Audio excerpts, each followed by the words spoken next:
Pikes Peak is no joke. This is 12.42 miles, 156 turns, and most of the run is without guardrails, walls. So if you get it wrong, you're going tumbling down the mountain. I would describe the Pikes Peak International Hill Climb as probably the most unique race in the world. It's a personal battle. It's you against the mountain. If you don't have your head on straight, you shouldn't be racing this race. I carry a healthy or the right amount of fear when driving up at Pikes Peak. The theme that I've heard is respect the mountain, and I take that very seriously. The journey to get to Pikes Peak was, I would say, many years in the making. Just from a car preparation standpoint, it was almost 2 years. But I think for me, I grew up watching Pikes Peak. There's just something about mountains and heights that is a draw for many people. I think, mountains represent this idea of something challenging, and Pikes Peak always was planted in my mind as something that I thought was very unique. Never in a million years would I have thought that I'd be able to do it someday. Everyone here has heard me say the goals for Pikes Peak are have fun, don't die, finish, and then run a respectable time. I know where my limits are, right? I know what my strengths are, and I also have a lot of faith in the strengths of those around me. So I think, throughout both my personal life as well as my professional career, I've found myself in this role of being a convener of people who are smart, passionate, talented. And, a racing team is no different, right? It's a combination of people who have a shared goal. And over the years, I've been very fortunate to work with some amazing people who have been not only mentors to me or people who inspired me, but we've also just grown to be very close friends. He's extremely intelligent and he's extremely organized. So he takes in the input from his mentors and he absorbs that information and then he tests it, see if it works for him. Is there anything we could check now to see why? Yeah, I'll revisit.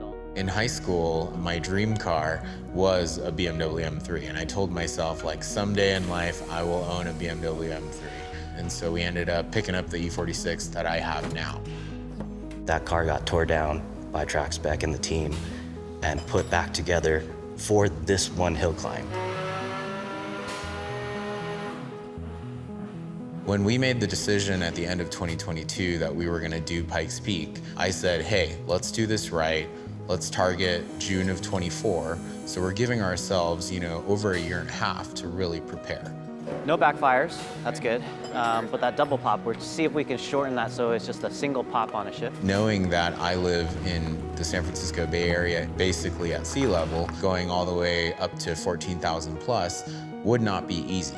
And operating a race car when your adrenaline is pumping and your heart is going, that's serious. And for me, what that meant is I focused on my health. Over the last year or so, I've ended up shedding about 70 pounds of weight. Every pound counts, right, in a race car, so that's a definite plus. But the more important thing is that I've been to the mountain twice now and immediately have felt very comfortable. Whatever you need, I'm here to help you out. Will do. I appreciate it. I want you, at the end of the day, I want to see you at the finish line. What makes Pikes Peak particularly challenging is it is a public road 364 days out of the year. Only one day a year does the community agree to shut it down for this race. That means it's pretty hard to practice on the road. What I did as a part of my preparation was I spent a ton of time on my simulator at home. It's resulted in hundreds of hours of driving the mountain at home. And the benefit of that is 2 weeks ago when I came here for the test, I was immediately comfortable and knew where I was going, which is more than half the battle for a race like this. These drivers up here are your fast 15 and 13 for the 4-minute, 14.75 Tom Tang. We are at the 2024 Fan Fest for the 102nd running of the Pikes Peak International Hill Climb. I'm hanging out here with all of my fellow Team Toyo drivers. We're just meeting a lot of fans and chopping about all the cars and stuff. It's a great time, great way to spend Friday night. For me, what I love about racing is also the fact that it really takes a village, right? It's a team effort. The guys from JRZ Suspension are here, and they've got some pretty trick suspension that they're able to make changes to on the fly. We have linear potentiometers that are set up at all 4 corners that are basically measuring the movement of what the suspension is doing. And they're able to then look at that information, see where he is on the track, and make adjustments to what their system is doing based on what we've logged from the suspension movement. People forget that with a good suspension you can gain 1.5 to 2 seconds without any engine tuning. Now if you come to the car that Tang has, he has the AIM system, he has the Eibach spring, he has the JRZ shock absorber, and with the data we gather from the AIM system, we see what the car is doing, and when we combine all those things, we take a look, okay, how can we improve the car and get something for Tom that he can use from down the mountain all the way up to the mountain. That the wheel can go back to the surface, so you don't have too much wheel spin. If you have too much, it will heat up the tire, so you have a lot of tire wear, and you lose grip.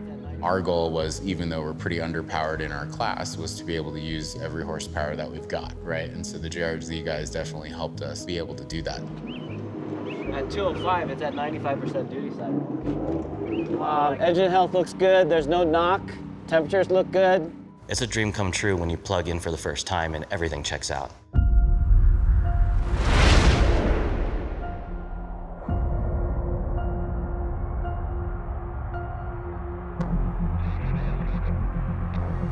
And so the next car lining up here, it's going to be Tom Tang in his 2002 BMW M3 as he gets set to make his climb. He's a part of the unlimited category as he begins his trek up the mountain.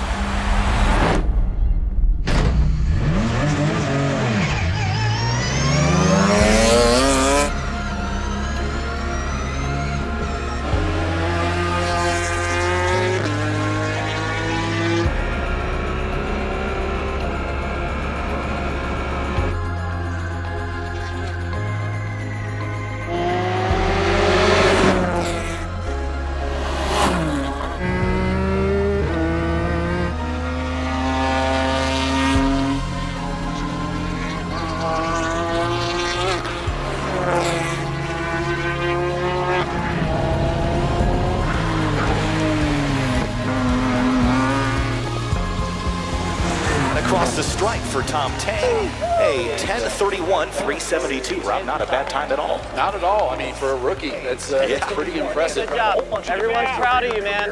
Great job. At the end of the day, we stuck to our game plan, and that's probably been, the biggest reason why we've, shown up and done pretty well. I'm really proud to be on the team. I'm really proud of all the guys that put in their hard work on the car. I think we hit all of our goals, right? 7-11, 10.5, that's what I said, right? Yes. Proud of me? For Tom, going here to the mountain is a dream that comes true, and I'm really proud to be able to be part of that dream, because to be here is also a dream for us. Why I enjoy racing cars is that it represents a really unique opportunity to actually better myself. And that's something that I think I've always been motivated by. This is the summit sign of Pikes Peak. It's been a village effort to get here. I've been dreaming about doing this race since I was a little kid. It feels incredible. Thank you, guys. I love being able to look back and know that I'm faster than I was yesterday. I'm better than I was yesterday.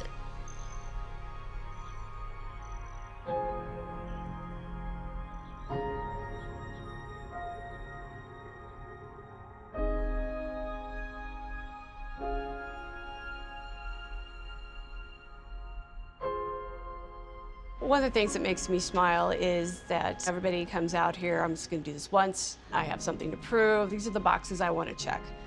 Well, they always come out here and they discover there's a lot more boxes they want to check. And they keep coming up with more and more reasons to come back. They could check all the boxes, but there's more. There's always going to be more here.